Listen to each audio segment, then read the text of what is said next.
ఒక గ్రామంలో సీతమ్మ అనే గౌరవనీయురాలు ఉండేది. ఆమెకు ఒక ప్రేమగా చూసుకునే ఆవు ఉంది. ఆ ఆవుకు కొన్ని రోజుల తర్వాత ఒక చిన్న దూడ పుట్టింది. దాన్ని సీతమ్మ, బొమ్ము అని పేరు పెట్టింది. ఆ దూడను పిల్లలలా చూసుకునేది.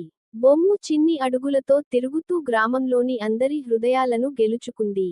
ఆ దూడ రోజుకో కొత్త విషయాలు చేస్తూ ఆటలాడుతూ పెరిగింది. సీతమ్మ దానికి మంచి చిన్ని గొడుగు వేసి, రోజూ మేత పెట్టేది. బొమ్ము తన తల్లి దగ్గరే ఉండి పాలు తాగే బడుగు జీవితం ఎలా ఉండాలో నేర్చుకుంటూ ఉండేది. ఒకరోజు బొమ్ము పొలంలో తల్లితో కలిసి మేత తింటుండగా, పక్క పొలం గోడకు చిక్కి ఉన్న ఓ మేకపిల్లను చూసింది. అది వెంటనే ఆ మేకపిల్లను బయటకు తీయడానికి ప్రయత్నించి కాస్త గాయపడింది. విలేజర్స్ చూసి ఆశ్చర్యపోయారు, ఒక చిన్న దూడ దయతో ప్రాణిని రక్షించింది అని. ఆ రోజుకు గ్రామంలో ప్రతి ఒక్కరూ బొమ్మును అభినందించారు. సీతమ్మ గర్వంతో నవ్వింది. బొమ్ము చిన్నదైనా పెద్ద మనసున్నదిగా ఎదిగింది. మరి ఎన్నో వీడియోస్ కోసం ఈ ఛానల్ని సబ్స్క్రైబ్ చేసుకోండి. థాంక్యూ.